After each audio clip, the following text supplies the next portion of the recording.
শেখ হাসিনার 16 বছর গুম খুন এবং লুটপাটের অন্যতম সহযোগী জাতীয় পার্টির কার্যালয় প্রশাসন এবং আইন শৃঙ্খলা বাহিনী পাহারা দেয়, এখন আমরা দেখতে পাচ্ছি। এটা আমাদের জন্য খুবই উদ্বেগের। এই বিষয়ে আশা করি আপনারা পদক্ষেপ নেবেন। 3 নম্বর একটা বিষয় বলতে চাই যে অনেকেই বলেছে নির্বাচনের বিষয়টা, এটা বাস্তব এবং এটা আপনারা সবাই জ্ঞানী মানুষ, আপনারা লক্ষ্য করতে পারছেন। শুরুর দিকে সরকারের প্রতি যে একচেটিয়া সমর্থন ছিল, কিছু উপদেষ্টাদের বিতর্কিত মন্তব্য এবং কর্মকাণ্ডের কারণে সরকার একটা প্রশ্নের মুখে পড়েছে। সরকারের নিরপেক্ষতা নিয়ে একটু প্রশ্ন উঠছে।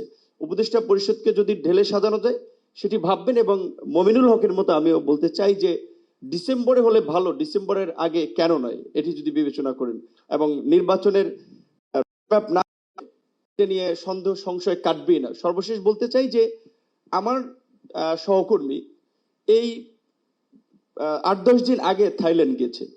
9 মাস এখানে ধুকে ধুকে সে তার শরীরের অঙ্গ হাড়টা শুকিয়ে গেছে। এখানে ওইভাবে ট্রিটমেন্টের পরে তার ট্রিটমেন্ট দেওয়া হয় নাই, অবশ হয়ে গেছে শরীরে। তাকে 9 মাস লাগবে। অনেক ধন্যবাদ জনাব নুরুল হক। একটু বলতে হবে, এটা বলতে হবে। 9 মাস লেগেছে তাকে বাইরে পাঠাতে। যাদের বাইরে পাঠানো, কেন 9 মাস ধরে পাঠানো? আপনারা এই আহতদের চিকিৎসা ম্যানেজমেন্ট করতে ব্যর্থ হয়েছে যাদেরকে দায়িত্ব দিয়েছেন, এইটা সামরিক বাহিনীকে দেন। ওনারা খুব ভালোভাবে ট্যাকেল দিতে পারবে, সহায়তা এবং চিকিৎসা। ধন্যবাদ।